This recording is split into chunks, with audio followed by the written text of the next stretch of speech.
morning, Periscope. How you doing? It's Felina. Today we're talking about how do we change the hood back into a neighborhood.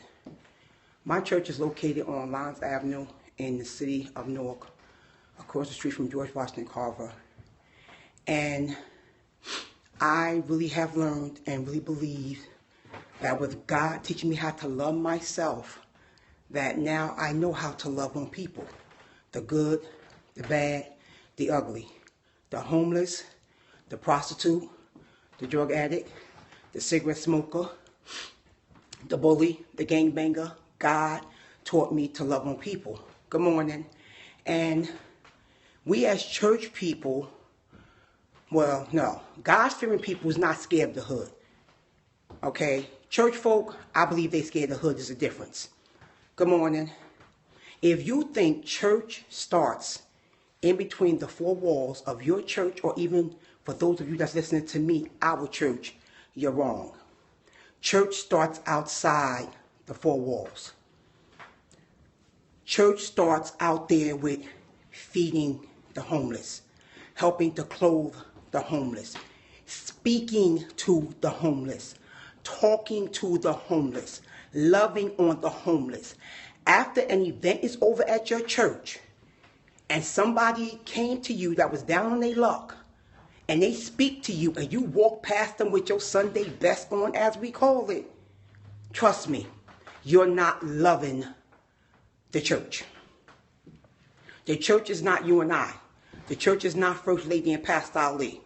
People say to me, how can you be at your church at 8 o'clock in the morning? How could you be at your church at 7 o'clock in the morning? How could you be at your church at 3 o'clock in the afternoon, 4 o'clock in the afternoon, 5 o'clock in the afternoon?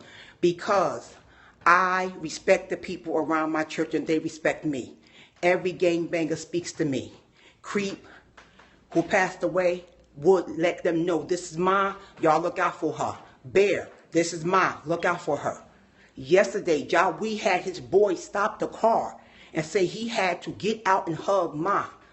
These are people that the world tried to throw away. But through the grace of God, that could have been my daughter. But for the grace of God, that could have been one of my brothers out there gangbanging, slinging and all that. And I don't call them gangbangers, I call them my sons. People that think inside the church is the church, they call them gangbangers. People that think inside the four walls is the church, when they walk up in the church, either they're scared of them or they look at them like they saw a ghost. People that's in the church, yes, and my daughter Jada, yes, 9 strong women.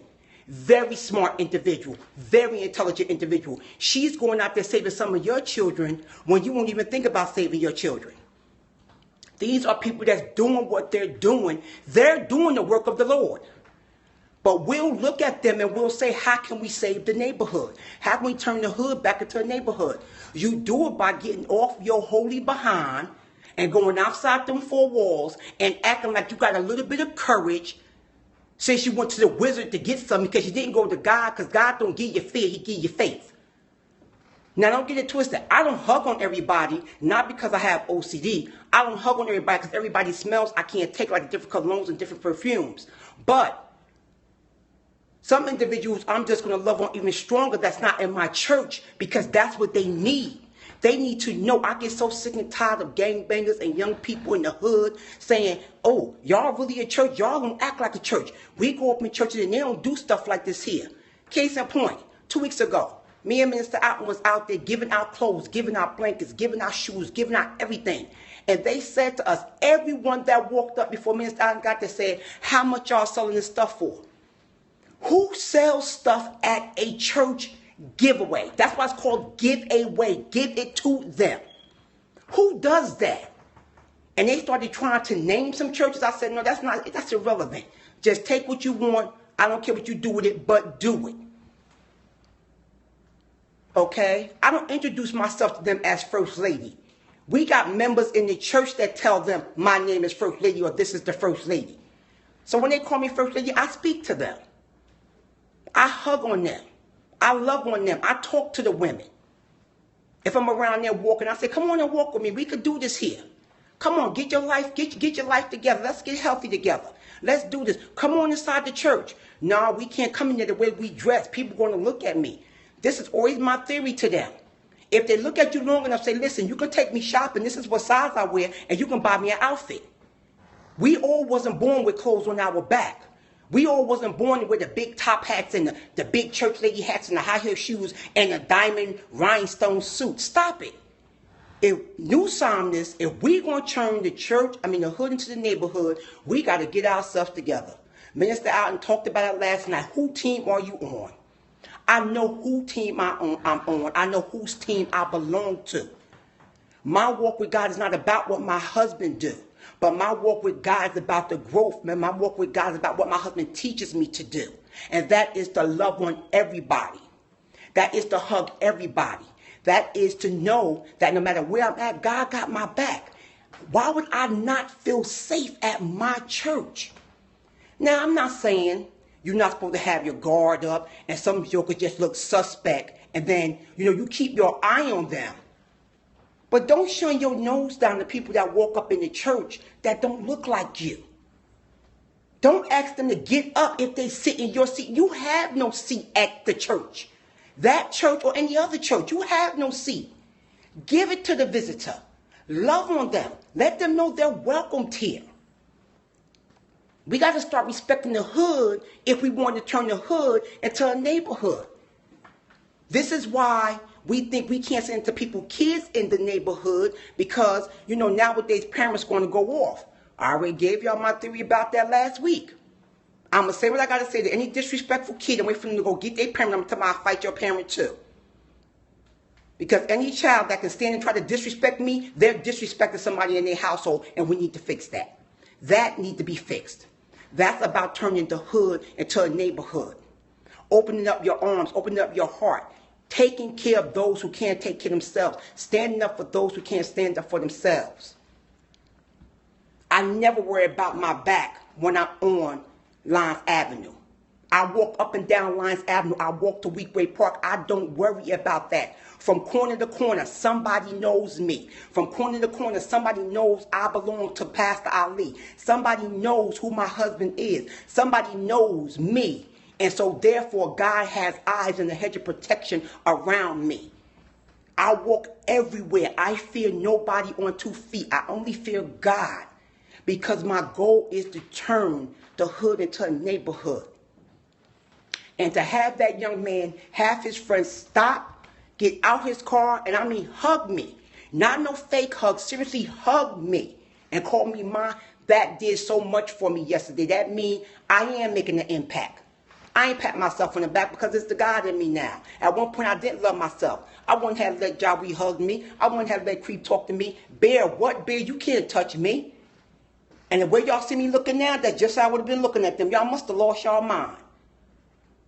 But once the light came on and I came out the dark and learned how to love myself, I know how to love on those that's hurting. I know how to love on those that's down on their luck. I know how to talk to the ones that may have voices talking in their head, saying crazy stuff to them.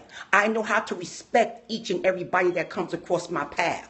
This is how we turn the hood into a neighborhood. Loving and respecting on everybody. Don't pick and choose any, meeny, miny, no. I don't want to talk to her today because how she look. Any, meeny, miny, no. I won't hug him today because how he smell. Any, meeny, miny, no. I won't talk to him because he's not dressed right. Any, meeny, miny, no. I won't talk to him because he don't belong to my church. It's not your church anyway. Jesus even walks amongst the thieves, the prostitutes, and all the people that wasn't worth being walked among. Again, get off of your holy behind and go out there and start loving on God's people.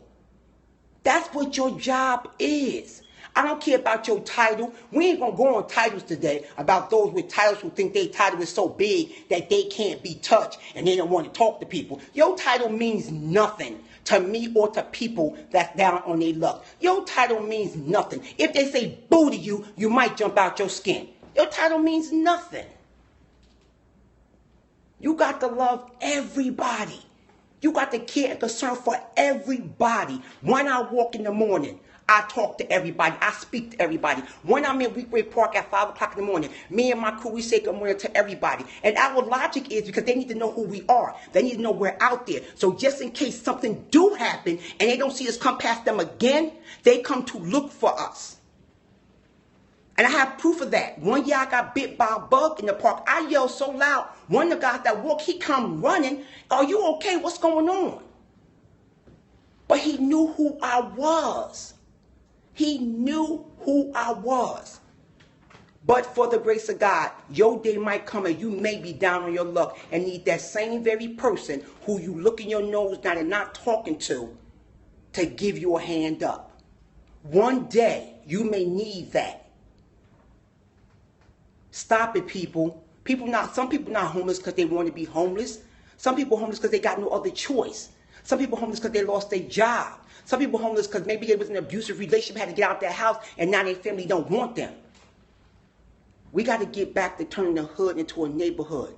We can do this. All my New Psalmist family that's watching me, I pray y'all hear everything I'm saying and take it for real. We got to start loving on people. We going to make the difference in the city of Newark, as my husband and Walter Allen said. We're going to make the difference in the world. We're going to be the difference. We're going to be the church that's going to stand out amongst the crowd. Not because we kissing butt and we begging for nothing. May the work we do speak for us. We're going to be the church that makes the difference. I just believe that.